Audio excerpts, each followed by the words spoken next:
Have you ever wondered what the perfect role to play in Siege is? In this video, we'll be explaining how to play every single role in the game. And I got a pro coach, Mint, to help pick his brain about the roles. Let me know in the comments below what role you're gonna pick and enjoy the video. But as far as roles, I mean, I'm a big believer in like, we are kind of shifting away from roles in a sense. When you're like, first off, it depends on the team you are and the style that you guys play. But let's say you're playing like an extremely aggressive style, like a split theory style, like EU or Brazil. Like even Doki has said it in many of his interviews that, to be honest, all of them are basically like lurkers or entries, right? Like there's everyone is kind of getting active depending on the strat, depending on the site. So it really just comes down to like positions in Siege. But for the most part, and just for ranked play and for the majority of North America and like these kind of videos, like you can still kind of say that there are roles, because as you're talking about certain sites, you of course you need someone to hold a cut, you of course need someone to plant the bomb, you of course need someone to entry. So as far as like roles, I'm thinking like, I say support 1, support 2, but I think the easiest thing to say is hard support and soft support. Soft support is also basically the mailbox role or the cuts role. You've said another. Yeah, change title. That calls it cut. I call it like the mailbox. Mailbox. Yeah, well, I think we heard that term a few times in the major. Yeah, it's the new gen call out, but it's just you're holding cuts. Obviously, you got your IGL. You have your entries. I still kind of say first and second entry, but we'll just say entries, I think, because that other entry, it like depends. It's kind of a flex. You guys said this in the other video as well, that it is basically a flex position. Yeah. And it is. That's why I'm kind of saying like you're getting away from roles, because if you look at some of the best teams in the world, Dark Zero and FaZe Clan, you look at those rosters and there's like one entry on the team and it's a lot of fucking flex players. You need to be able to do a little bit of everything because of the styles in the game.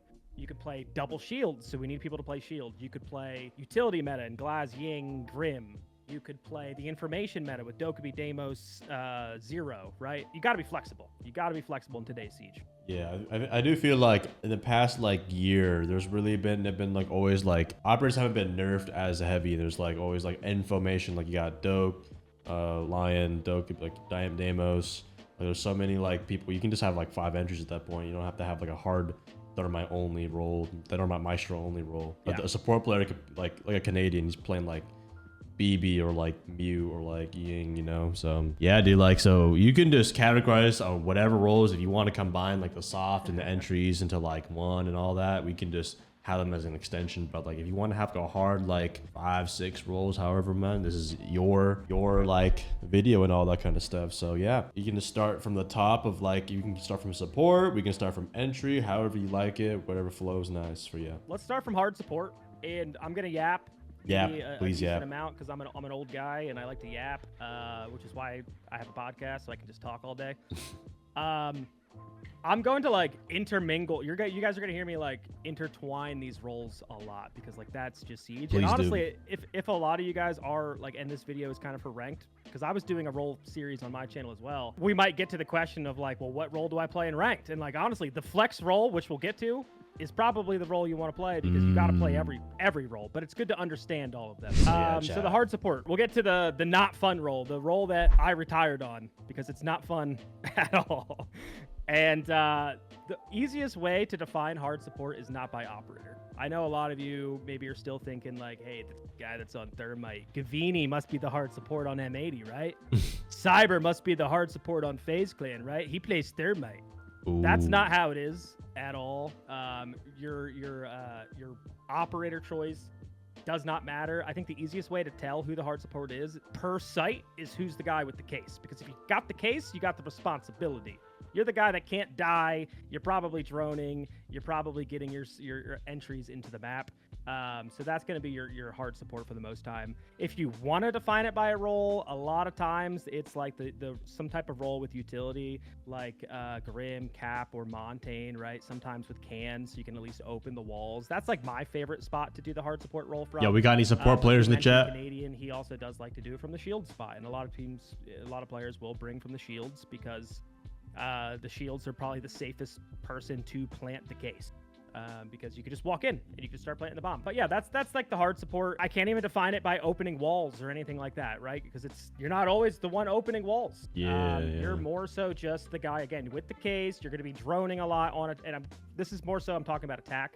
because on defense, I kind of just call this the anchor. So on attack, the hard support, yeah, you're like usually droning the primary entry in, or you're maybe sitting on some prep cams and you're holding cuts on those prep cams and getting your entries into the space. And then again, you usually have some type of utility and some type of going for the plant kind of utility, whether it's the shield or the grim or the Capita or something like that, or you're responsible for like burning the guy out of rafters. That's kind of the hard support's role. You don't want to be aggressive in this role, right? This is not for an aggressive player. That's how I break down roles. I always start with like an aggression level 1 to 10. If you're like a 10, don't play my hard support, because you're gonna die with the case, and the case is gonna be somewhere ridiculous. Like, you want to be a little bit more on the passive side. Use your utility when you need to. Sit on the flank cams or hold cams when you need to. Go for the plant. Knowing also, as a hard support, you need to know like where you can plant and what needs to be held. I think that's something that doesn't get talked about a lot as the hard support. Like, bomb planning is a different skill. You got to know when you can go for the plant and what needs to be held and calling that out. So you got to be also vocal, right? Like if you're going border, for an example, I don't know, can I use visual? Yeah, go ahead. Sharing my screen and yeah, like share screen, bro, please. I don't need to for this one, but let's just say on border, like, you know, most people in ranked, when they're defending the bathroom site, they love to extend horizontally. Let's say you get the hatch open, you're Montaigne, you're like, I'm going to drop and go for the bomb plant. You got to put people in the right spots. Hey, can I get someone to the site window, hold the cross? Can someone play my hatch and cover me in case like anyone pushes me as you're going for the plant? And then once the bomb's down, you can also tell people like the best place to cover the plant. Stay above on the hatch. We can stop the bomb plant from above. So like that's a kind of a skill on its own, but all that kind of goes into the hard support. Yeah, so you're like the backbone. The push kind of revolves around you and ends around you, right? Yeah, exactly. So like, I know you said there's a lot of flexible roles, but let's say like this is more like for the viewers, you know, like let's say they're in a rank stack and they want to help out. What would you say like our top 3 support operators like attack off the top of your head? Yeah, Grim's number 1. Because with Grim, your utility enables all your players to get aggressive. You give them literal wall hacks, and you have cans. And if you're just playing ranked, especially solo, like I want to be able to open up walls because the rest of my team probably is not going to. Capitao as well, the amount of utility, the exit utility, I could literally coordinate a plant by myself, and then also Montaigne. Again, the hard breach charges, and then I'm just going to walk and basically be an entry and like help my team, hopefully get someone behind me, that random Ash player, get him behind me, get him some free kills, and then go for a bomb plant with the Montaigne. Yeah, honestly, I noticed that a lot. Like just simply bringing can openers or any kind of hard breach like makes the push like 50% easier, because if you don't, you can't get hatches open, you can't get like bank server wall open.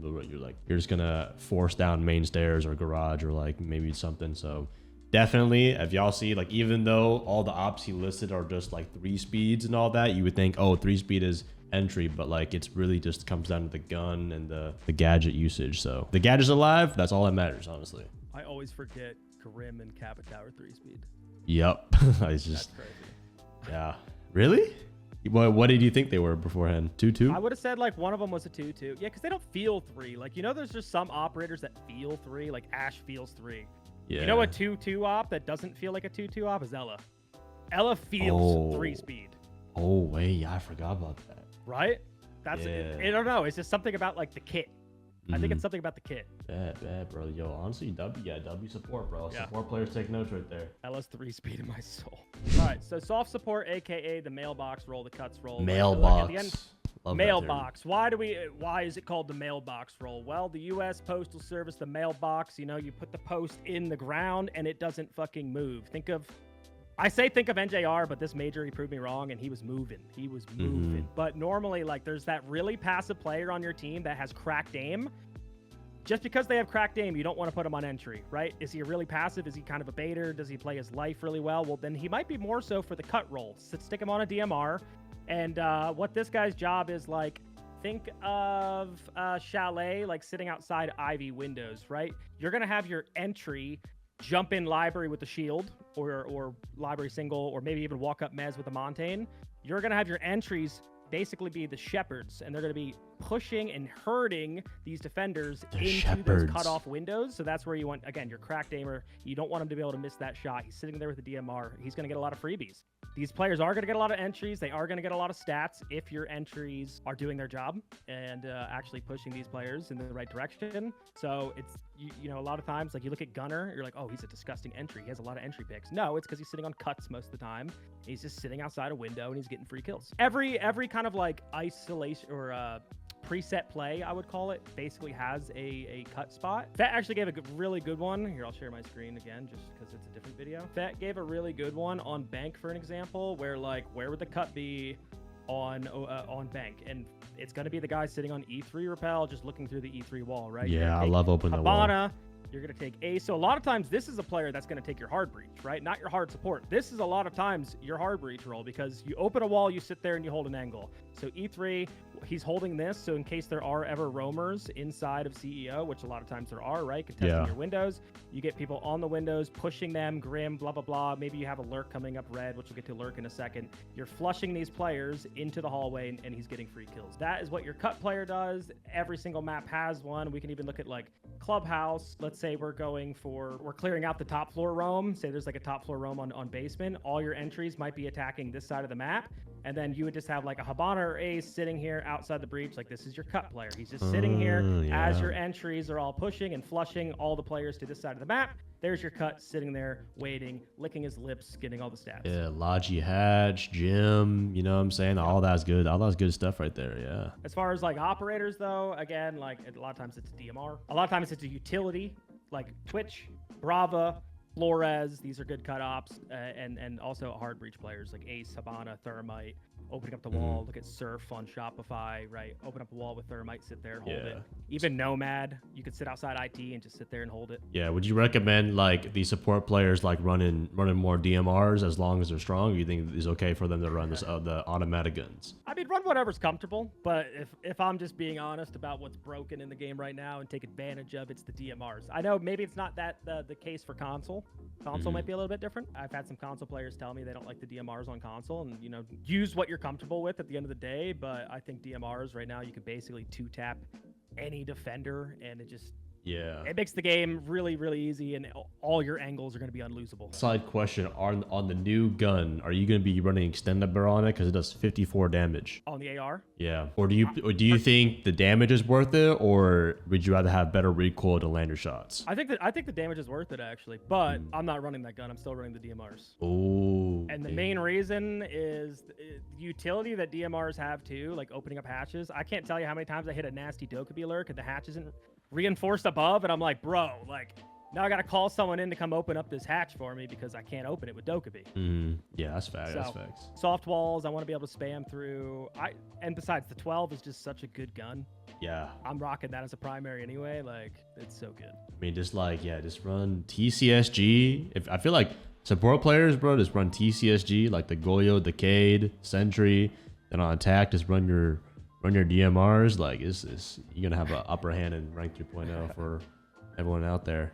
That's the game nowadays. It's DMRs and information ops, which we can get to eventually. Yeah. So hey, W soft support though. We could jump into basically entries at this point. Yeah, let's do it. I'm sure there's a lot of entries in here. Chat, type one for an really entry. Popular. I think that was my most popular guide, was the entry guide. People love to run in and shoot. Ooh. I still categorize it by a first entry and a second entry. I know there's some people that just say entries. It intertwines based on the map and the site. I'll get to that in a second, but first entry is like, this is your spearhead.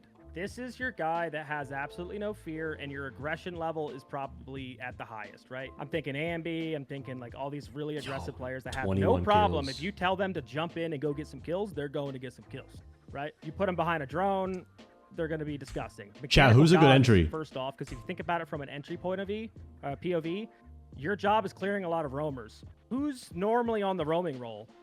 Usually the other, like the entry from the attack, it's the other mechanical gods on the other team. So you're taking some really hard gunfights. So you want someone that's also like, again, really mechanically good and can win their gunfights, win their ones when they need to. Confident, you're willing to take space. And again, your aggression level is at least above like a 7. If you're failing to push in, you're just going to stall out your attack so much, which is why, again, your entry is not even defined by your role. Depending on the system, some entries are shield players. Kino on Dark Zero is an entry, right? He actually is the entry walking in and getting the space for the team. You know that. Right. No, exactly. I mean, all the entry, like the entry of definition by me, like all it means is like you're taking space for the team. You are getting into space, you are taking the initial gunfights. Shields are entries nowadays. You look at Kino for them. You look at Spirits on goddamn 100 Thieves. You look at Dash when he was on Wildcard, because Wildcard doesn't have really a true entry. Baby Shark's more of a lurk role. So a lot of teams don't even have like actual entries. Even Newers is not an entry. He's a lurk player. He could definitely get in and make something fast happen, but he's more of a lurk player. So a lot of times, yeah, entries nowadays are shields. And if you think about it, it makes a lot of sense, because why just like run an Ash at the guy and take a 50-50 when you can run a shield plus another guy and it's guaranteed in your favor? Like, no one wants to go against a shield. So that's why there is like entry 1, entry 2. One of the entries might be a shield, and then you might put some other guy that's really cracked right behind the shield, and good luck on the defense. So yeah, not defined by the operator choice. You got to be the spearhead. You got to be confident, and you got to be vocal, I think, is another thing that we haven't really touched on too much, but you got to be vocal. I think a lot of people will go onto entry thinking all they have to do is get kills and run in, and they're quiet, but like that's arguably where you don't want your quiet guy on the team, because what's going to happen, he's going to die, and then he's on cams. Now your quiet guy's just sitting on cams, and you're not getting any information out of him. You got to be able to micro comm really well as a first entry, which means basically like having a conversation with the people like that are behind you. Your second entry, hey, get behind me. Hey, I'm going to push this. Hey, can you flash this so I can jump in and do this, right? Having these conversations about what you're going to push instead of just running in and dying and getting no value for the team. Yeah. What role would you say Canadian is when he was playing the BB, the Ying, and he's always the first one like smoking it and yinging it out and pushing it, dying first, but then they get his trade and all that? What do you think about that? Yeah, no, I mean, it's a good question. That's why everything is so like intertwined, because depending, like if he does have hard utility like that at certain times, he might have to be an entry. That's why everyone's so flexible. Like sometimes your supports are entries, sometimes your entries turn into supports, and they're more so holding a cut angle and holding onto space. Who would have said If Canadian's he's a shield the and bait? he's walking into a room, he's kind of an entry at that point, but I would call him like just a flex or a soft support, which is also basically a flex player as well. He is kind of the bait, like BSM is saying in your chat. This is like an old school reference. I don't know if anyone's gonna get this, but if anyone watches Counter-Strike,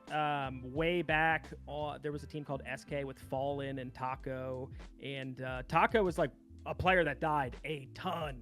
He was literally just the bait. As the primary entry, he was always just the bait, and the guy behind him would always like sweep in and get all the kills and frag everybody out, which is why the secondary entry is kind of your more clutch entry, a little bit more passive. It's your guy that's going to be able to be a little bit better in those 3v3s. A lot of time he's playing something like a Deimos or a Buck, maybe an underneath Lurk. I like to keep this role pretty consistent.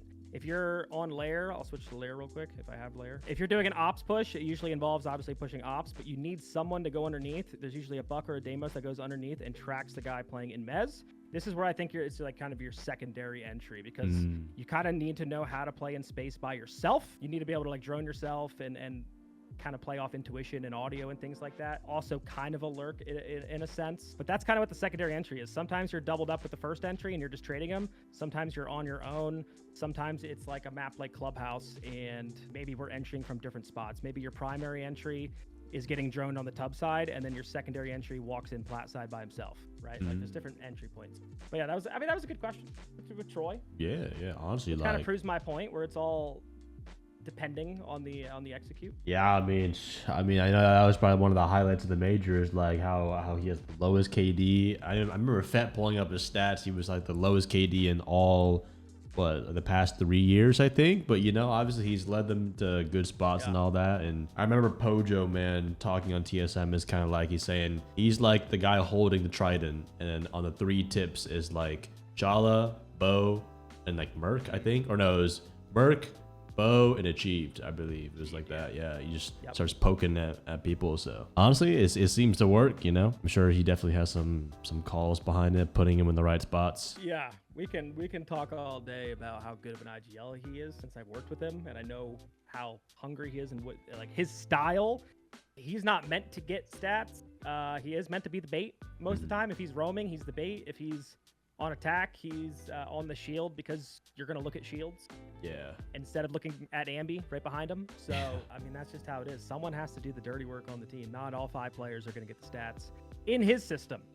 If you look at like G2's system or some of the Brazilian styles where they're playing split theory and all attacking and all entries, then yeah, everyone's gonna frag out. But in more of like a Shopify system, it's just, yeah, someone's got the short end of the stick. So yeah, it definitely seems like you have some good stuff to talk about Canadians. So this is kind of like for like, you know, the brain dead TikTok people who just like don't know nothing about this game. But it's kind of like, oh, how does he have like a negative KD in Pro League and all that? So what would you say to them, like, about Canadian style and achievement, how he's able to achieve so much, but he, you know, doesn't perform as good? I mean, yeah, first off, like, IGLing, he, as an IGL, and we'll get to the IGL, I guess, in a second here, but you have to have the answer for every problem, right? Like, that is your job. And Troy watches more Siege than anybody. He watches every single scrim VOD back, comes back with notes on how to fix things and different plays that they can do. You got to be able to problem solve and make sure your team is not stalling out. And in their system, you kind of look at it like on a blueprint. If I just pull up like Clubhouse, for example, here, if you're talking about like a normal Clubhouse roam, right? We're talking like one of these cash bunkers. You're going to put, usually there's a guy top red, there's a guy in rafters, and you have a bridge player playing here, and you got your guy in dirt, and maybe there's a guy like around bar side, like wasting some time. When Troy looks at a strat like this, he's going to immediately put whoever he thinks is going to get the most amount of engagements to his star fraggers. He's going to take the worst spot on every single defense strat, right? They literally have stats of this as analytics on pro teams of who takes the least amount of gunfights. Right? It's not, I'll tell you right now, it's not this guy. Okay, so this is going to be one of the fraggers. This is going to be like someone that needs to know how to play by themselves. They might get rushed a lot. That's going to be a fragger. I'll tell you right now, against a roam, this blue dirt guy, you would think your anchor, it would not be a fragger, but it has to be because a lot of people hit the site on this. So Troy's going to put himself like maybe like top red, somewhere like in the middle, where his job here is to just waste time with smokes, and then he's just going to run away to the bridge. He's going to be bait for his other players to get back to site, right? And he does that on every single map. Like, he's not greedy. He's always going to make sure Ambi's in the spots, Rexon's in his star spots, and like he's just going to fill in, because what he contributes is obviously his voice and how to problem solve and how to win rounds. And clearly it's working. I mean, we could say whatever he wants that he's like 28.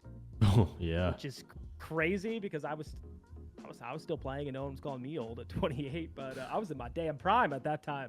And we have Kerrigan, who's like mid-30s, still playing CS:GO. So yeah. I mean, are you gonna go? This probably doesn't have to be a role, but like maybe a quick explanation for people who don't know what the bridge role is. Sure. Well, do you want to do that? Because we still got attack roles. Oh shit, yeah. I mean, bridge roles really would just be like, you know, just covering someone's like blind spot, right? Or it'll be kind of like connecting the two players so that way they have, you know, some cover or some potential for refrag. Yep. No, 100%. The easiest way I can describe it is a bridge roll. Think about a 2-1-2 split. Say you have two top floor roamers, a guy in the middle floor, and two guys in sight. You can't just do like a 2-0-3. Right, you need somebody to be able to connect your site anchors and your site players to your roamers. Someone has to be in the middle so that you can, they're going for, they're clearing the roam. Well, I can come connect myself to you. I bridge myself to you, and we can either now fight with more numbers, or I can help you fall back to site and power something so we can get you safely back to site. And same thing, vice versa. If, hey, they're rushing site, what does that one player in the middle do? Well, it'll help my roamers, bridge them, get them back to site quickly, and then we can help against the site hit. So you just need someone in the middle, because if you do like a 2-0-3, what attacks would do is they would just flood middle, and they would separate you guys, and now they can choose, hey, where's the lower numbers, right? Oh, there's only 2 guys in sight and 3 roamers. We'll ignore them and we'll just hit the site. Yeah, I feel like that'd be so good in ranked. I mean, it's like, because usually in ranked, unless you're going with a really good team, you can just do that, just take away their bridge, and then boom, just take out the 2 people isolated, and then you just kind of go from there. Like, it's a good ranked philosophy. Yeah, that's my favorite way to attack a 2-1-2 is exactly go for the one and then separate them, and then use like Dokkaebi Deimos Snake and find some freebies. True. Yes. I guess we'll quickly talk about flex then. Yeah. Flex and then IGL would be like my last real like attack rolls. Flex means literally what it is. You're flex seal. You're like that guy that has the flex seal, and you fill whatever the team needs.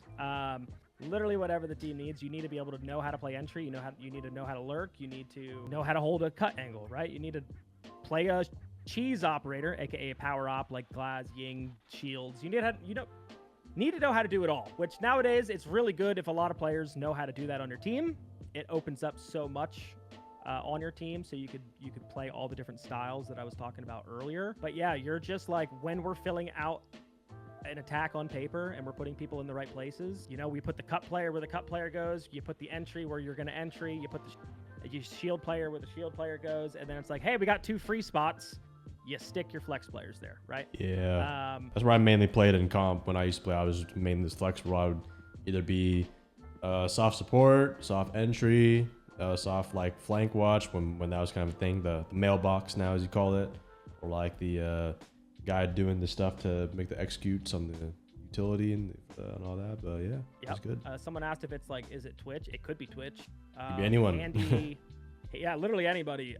There's some teams where it's more of a gun operator. Again, if you're playing that information meta, maybe you bring like a Dokkaebi, a Snake, a Twitch to clear some traps, or maybe we're playing double shields. Look at 5 Fears, right? We might have your main shield guy on Monty. You might hop on Blitz and you might double shield and just like run at some people. So it is literally everything. Like, it's pretty self-explanatory. Just literally, like, you can just copy any other rules we talk about and you can put yourself on those. Yep. IGL, the head honcho, the Don, the mafia boss, whatever you want to call this guy. The biggest thing for an IGL is that you need to keep your team on the same page.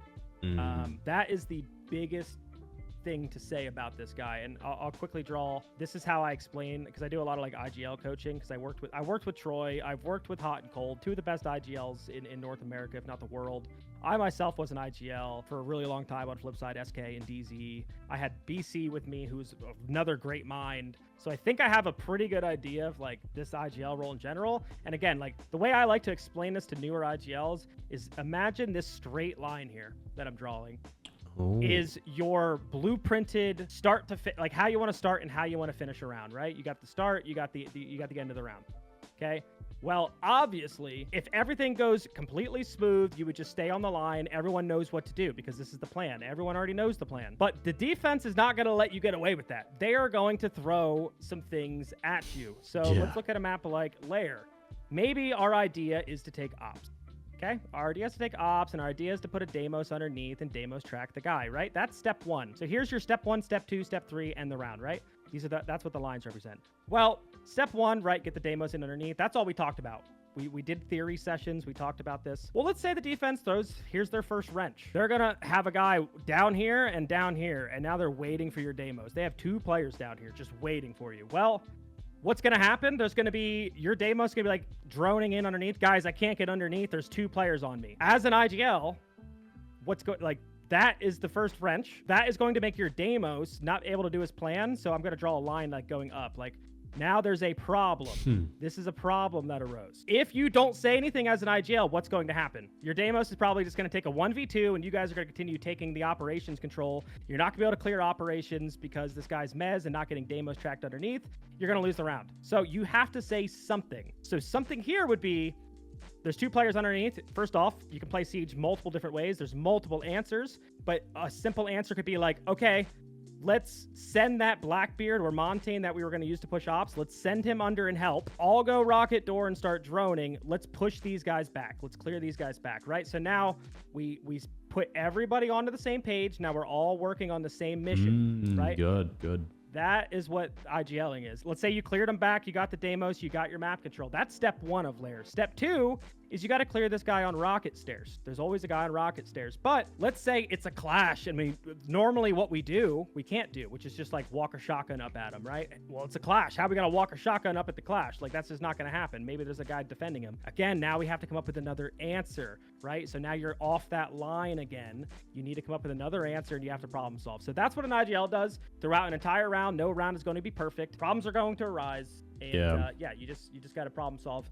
over and over and over again. Tacking is extremely hard. I'm sure all of you know that playing ranked.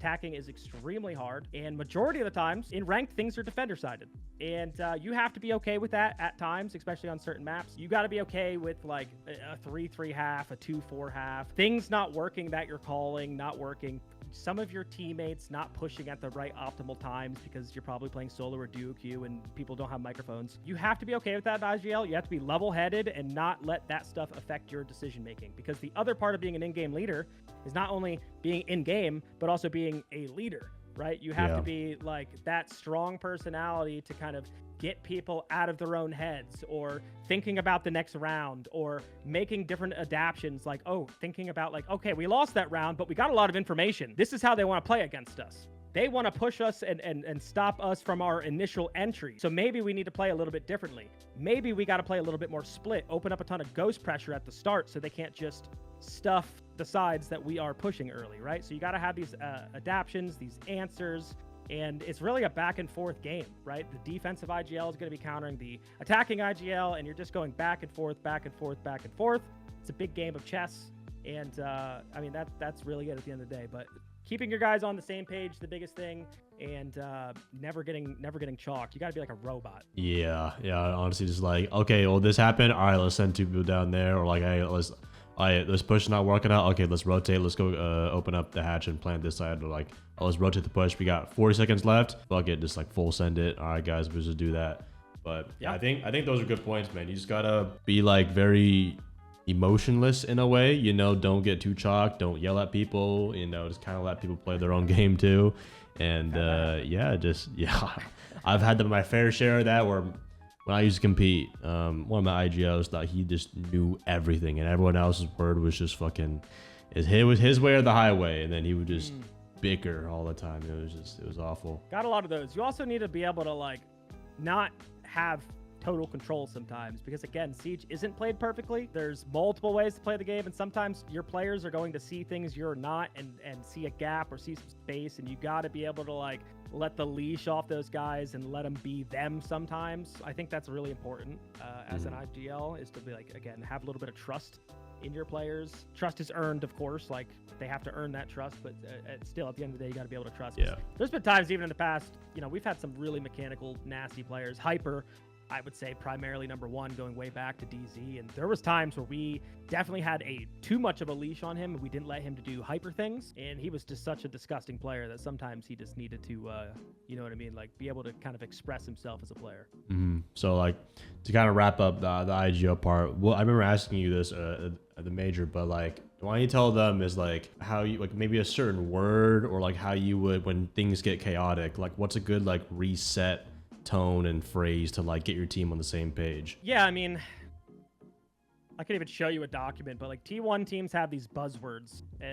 T2, T3, like if you play competitive, you should have these buzzwords on your team. They will help you keep your team more organized, as long as you define them as a team and everyone knows exactly what these words mean and how you should respond if you hear a certain keyword. And one of those keywords is just saying reset. If you guys listen to voice comms, you'll hear a lot of teams use the word reset, and usually that word is defined by, we got the map control that we needed, or we got a few picks. If we say reset, it means do not peek any deep angle, through an angle, hold an off angle instead, or get yourself outside of the map, play on a drone. You're basically, this is like an anti-bleeding protocol, which means like we don't want to throw our man advantage away. So you say reset, we just keep our guns up. We're expecting aggression, because we should know if we're in a 5v3, the other team's going to aggress. Expect the aggression, make sure we're tradable, things like that. And then off that reset, that gives your IGL time to now, what's the next step, right? Reset, we got the map control we need. Okay, let's drone XYZ room. Let's take that space. Let's make sure we're pushing together as a team. Use the flashbang, 3, 2, 1, yada, yada, yada. So that's the reset comm. And then there's also like, I mean, tons of other comms, but like the opposite, a lot of teams will say flood or swim or momentum or something like that. That's just like, again, the total opposite. Say we have a 5v3 and we know 2 players are flanking us and we know there's only 1 guy in sight. We're going to say flood, right? Just everyone stop what you're doing. We're going to just trade out 5v1 into the site, hit the site, kill that guy, then we'll turn around and worry about the other guys. So again, buzzwords, something very, very good if you're not already doing with your rank stack competitive team. It just clears everything up instead of saying some long form of stop peeking or something like that. Yo, everyone stop what you're fucking doing.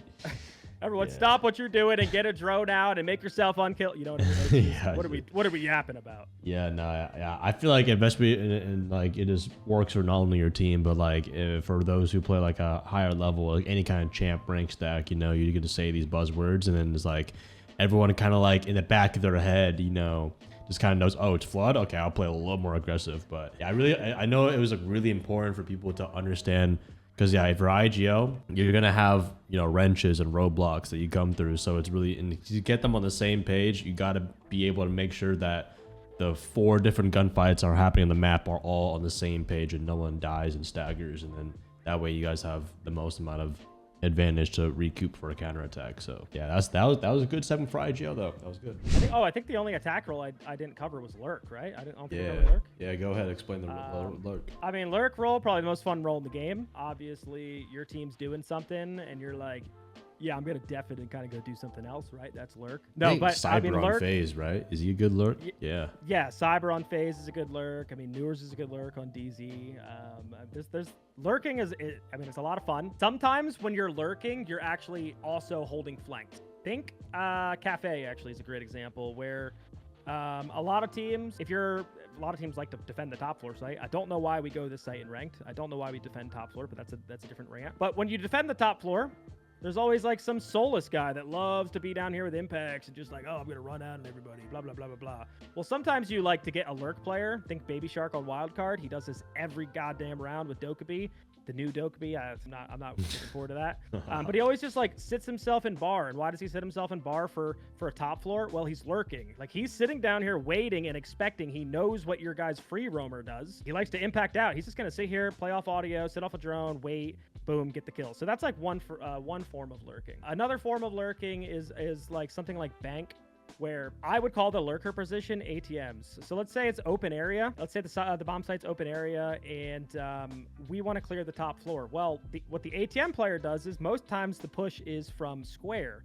So you're going to have like your shields pushing square, maybe stock. You're also going to have like some window pressure, yada, yada, yada. You're just trying to flush them off the top floor. Well, your lurk is going to have the option, right? This is the guy that you need high IQ as a lurker. You need to know what your team is doing as a lurker so you can actually be effective and not bait your team.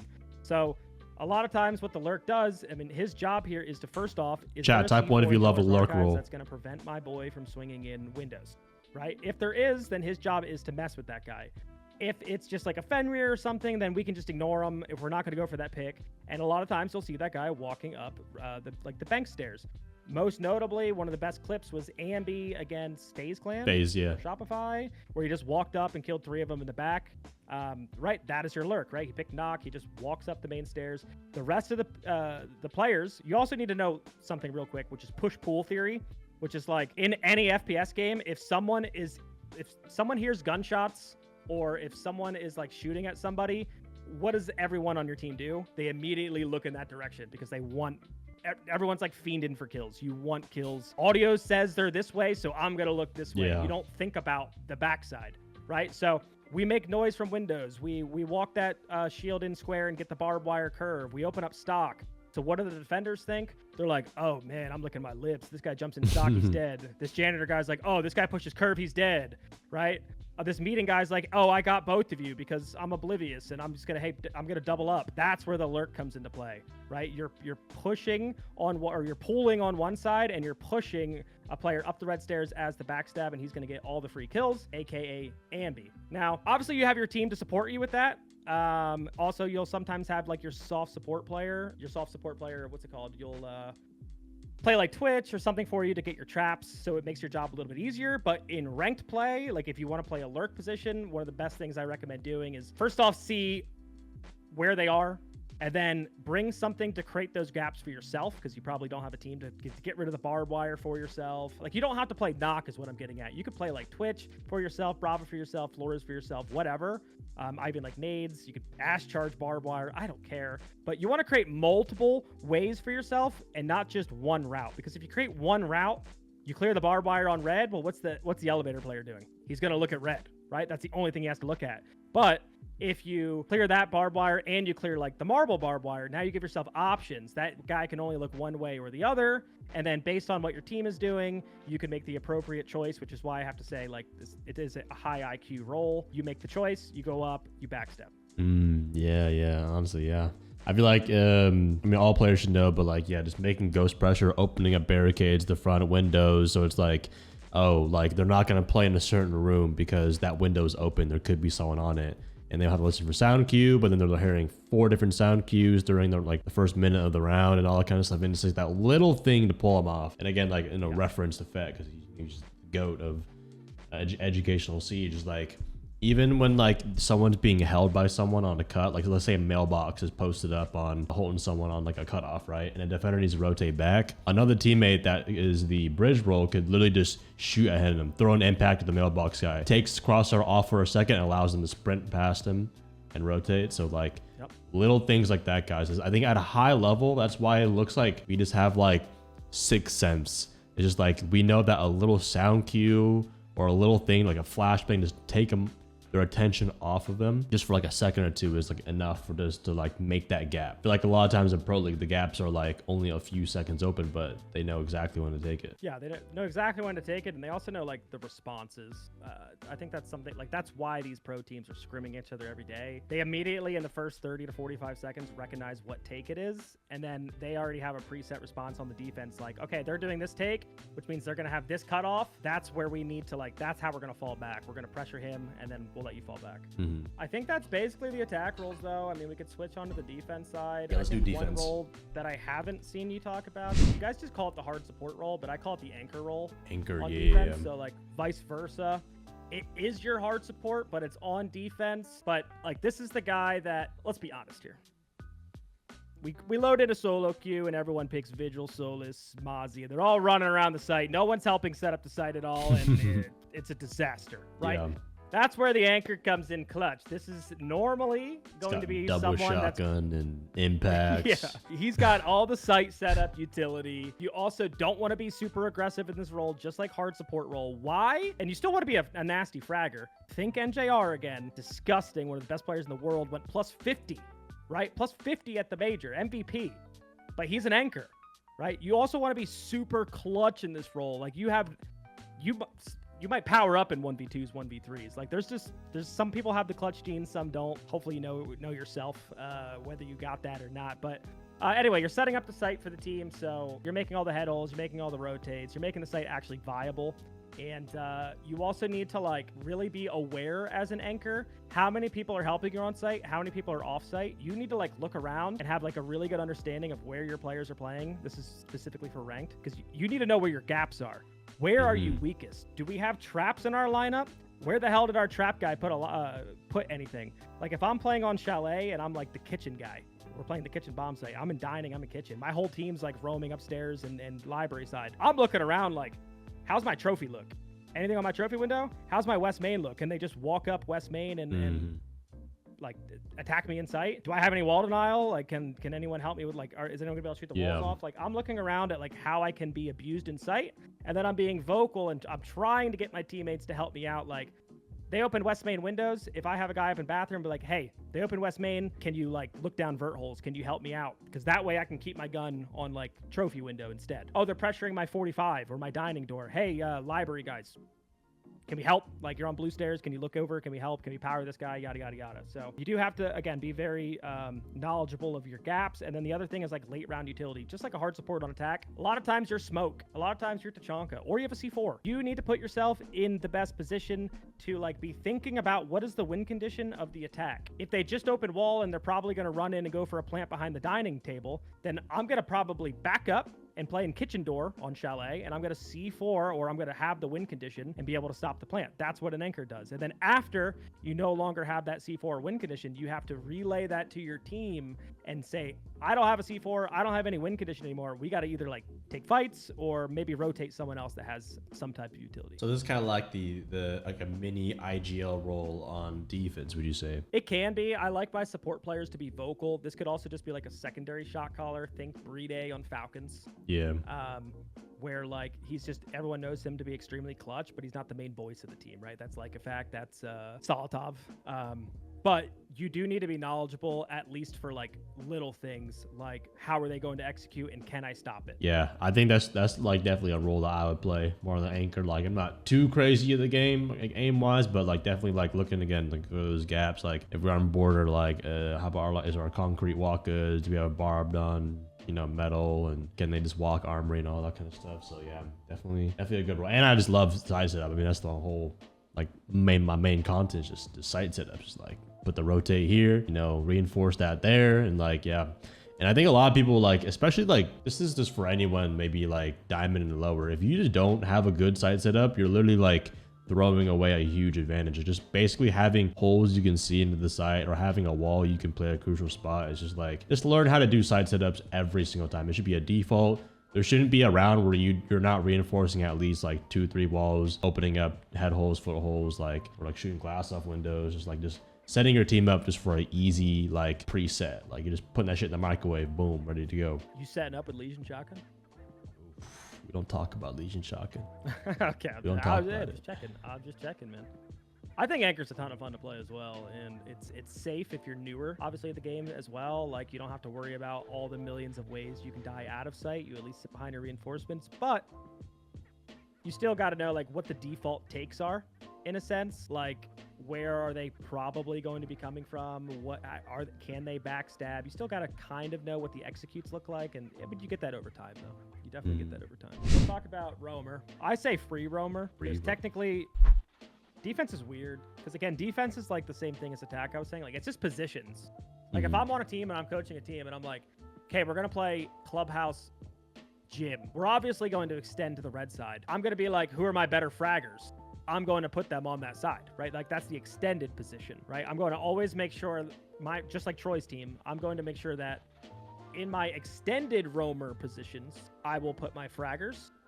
But there is a free roam on that site, which is like the gym bomb site. Sometimes you got like a Valkyrie or someone running around the basement, running around underneath. That is the free roam. Do we have any roamers in the chat? To be a good free roamer, it's also high IQ. You need to understand what the default takes are, in my opinion, like what an attack is. So like gym on Clubhouse, for example, everyone should know that the main default attacks are you're either going to clear out the cache side and clear out that extension and then push over, or you're going to do an ISO take on the hot tub side and open up jacuzzi wall and maybe walk up main stairs, right? So you're thinking about the default takes when you're roaming, and you're contesting map control. Why we have roamers in the game instead of all of us sitting in sight like we're bronze level and just reinforce the walls is if we all just sat in sight and didn't contest, we would give up the entire map in 30 seconds to a minute. The attackers would just bring all the right utility to work the bomb site and clear you. All the walls would be open. You would have so much utility operators on you. You would be Ying flashed, Glass smoked, Grim bead. Yeah. Like,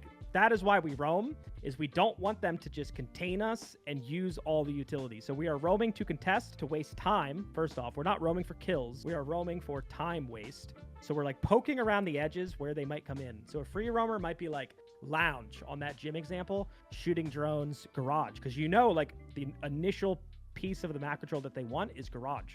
So you'll shoot those drones, maybe fall back down to basement. Then as they take garage and start working cache side over, maybe you like start creeping up secret stairs, and then you're like, you have a Valcam in cache, and you're like, okay, well, as soon as they like start to go for the cache wall, I'll go underneath in C4. Right? That's what a roamer's doing. You're kind of being a thorn in their side. You're wasting so much time. You're shooting drones, and you always have a backup plan. That's very, very important. Yes. For a roamer. Like, you never want to get yourself caught somewhere and trapped somewhere where you could just be pinched out by all the attackers, right? You want to like shoot drones, but like maybe have a hatch to fall to, or stairs to fall to, or if they push a shield through stock, I can quickly run, right? Like, just knowing that where your backup plan is. Yeah, that makes it just. I always mention that it's just like having an escape plan, like whether it's like on board, like your roamers have a hatch to go through, a staircase, obviously making sure you're not getting mailboxed on the staircase, and like I remember even seeing like Fact play Scopos on rafters. I thought that was really smart. It's like, if he's there to die, they send a Monty up, and then boom, he just transfers over, and then he's back on site. So I was like, no, kind of smart. Yeah, Scopos is great, honestly. I'm not a Scopos hater. Scopos is actually pretty great, where you can waste a lot of map control pretty extended, and the moment your boys in sight are screaming bloody murder for help, you just TP back, as long as there's not a Dokkaebi on board. But yeah, just you're wasting time. Some of my favorite roamers are honestly Gunnar and Hashom. And what do those two players have in common? They are Rat King. They are doing some rat plays and just being so annoying and not predictable. You don't want to be predictable as a roamer and just taking the first engagement. If you do that, you're just giving up a pick and you're giving up free space. So you just want to like be doing some like ridiculous like rat shit, like you're wasting time, you're making them have to drone every goddamn corner of the map for you. That is how to be the most effective, in my opinion. That's a good roam explanation. So like, how much time would you say is kind of like what you should aim for yeah, a general rule, like half the round, General. minute 30, minute, it could be 2 minutes. Yeah, the general is around a minute and a half. And you're basing it based on like, what is my late round win condition? Do we have smokes, T'Chaka, C4? Then usually a minute and a half is pretty good. If you don't have any of that, then maybe you got to fight more. Maybe that's your strat. You're actually like wasting time and then maybe fighting in the later rounds. But normally, minute and a half. Yeah, I always say a minute and a half. The good thing with a minute and a half is once you leave, I think a lot of people don't think about this, but once you leave a spot in a roam, it's on average, they actually didn't know you left for like another 30 seconds. So when you waste a minute and a half and then fall back, just always assume you're always going to waste an extra 30 because they're going to drone where you just were and figure that out and then take that space, right? Yeah. So I think that's one thing people don't think about. Ooh, yeah, that's a good point right there. I guess the extended roam is also what I would call kind of a turret spot. I saw you had like sentry or turret. Really on, again, defense, I just put players in positions that they're comfortable. I'll just pull up Cafe for an example. Going back to DZ, let's just mention Bolo for just a second. Where's Bolo famous for on Cafe? It's this bathroom position. Troy Canadian, he's got that interview saying like the most annoying player to ever push might be Bolo on Pixel with a shield, right? He's got that Wamai. It's very classic. This is a sentry position that you would do on any mid-floor site and a top-floor site.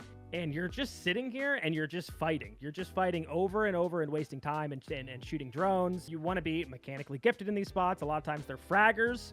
They're fraggers that maybe don't have like, oh, this is going to come off bad. They're fraggers, but like they just play better near the site instead of more like free roaming and having like the free thoughts to do whatever they want. There's a lot of those types of like what Cyber does is extremely rare. Like to have such high IQ and know how to waste time and where to take the gunfights. Like it's super high IQ. One of the hardest things to do. If Cyber did not exist on FaZe, they would not be able to operate. Right? It's very rare. Like Effect's able to do kind of like the same things, but like sentry players are super important as well. When we had Bolo and like Paul or Hyper rather, like these are mechanical players. Everyone knows them to be mechanical players, and you just sit them in a spot and they will kill everything, right? He's just in here to waste time, but he also knows what gunfights to take, when to peek the guy on the windows, when to swing out Pixel and fight the guy in Cigar, when to swing and fight in the cart position. He knows how to stay alive against anyone that gets on the white rappel. These are your turret players. Another turret spot is like C1 on Cafe, so it's usually bathroom and C1 are the turrets. Nowadays, you see almost always an Aruni DMR or Tube DMR sitting over here, right?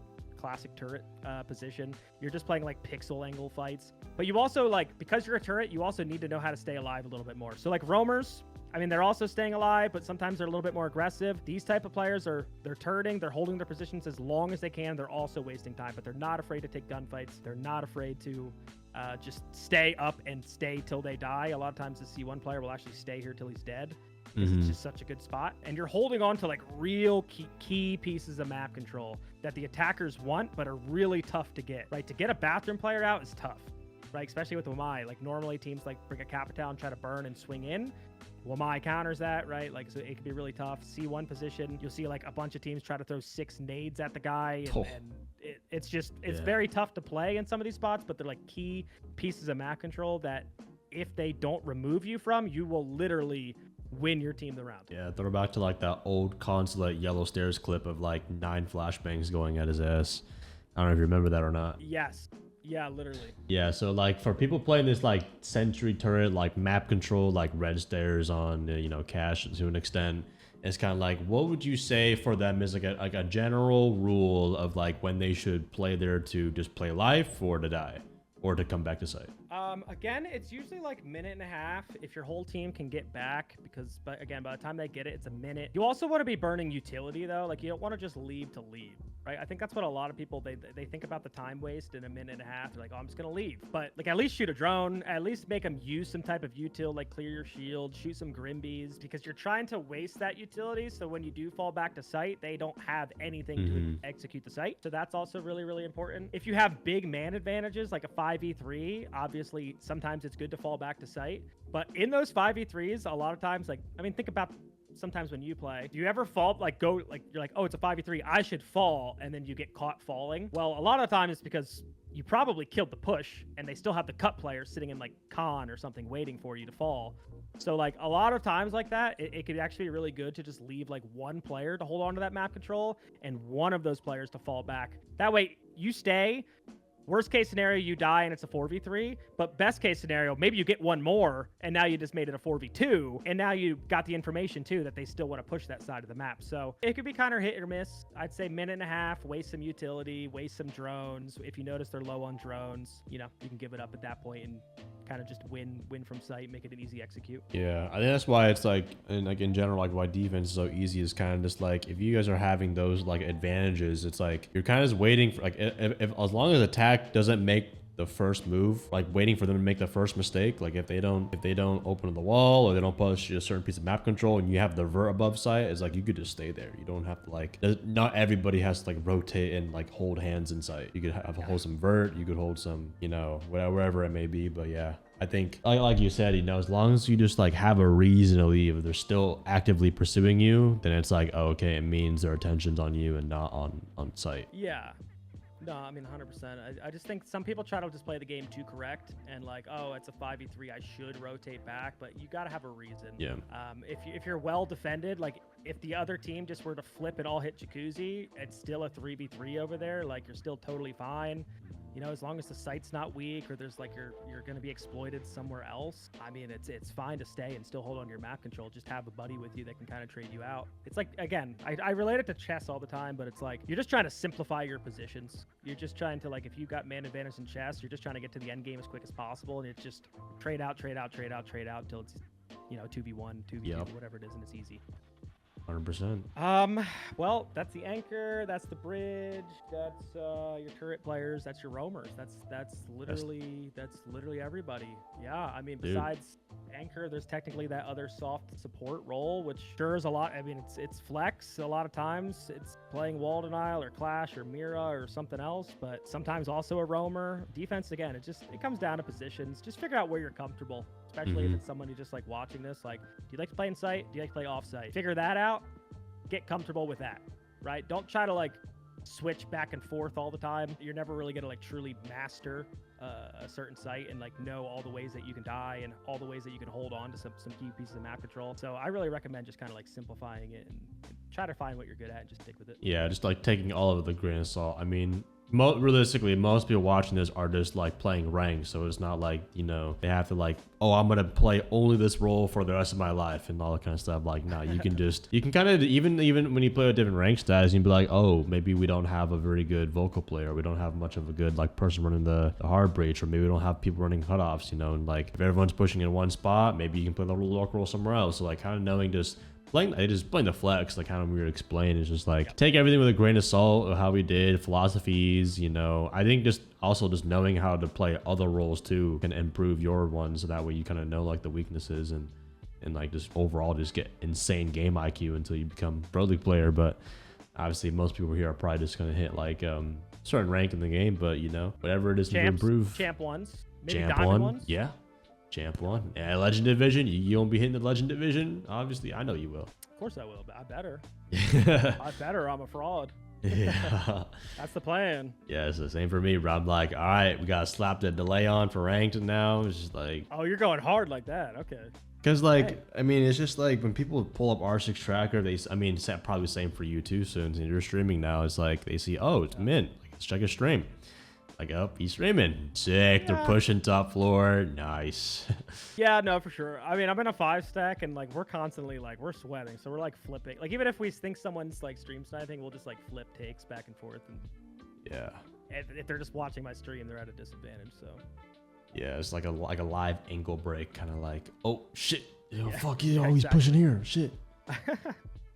Yeah, exactly. Yeah, I mean, yeah, you can be.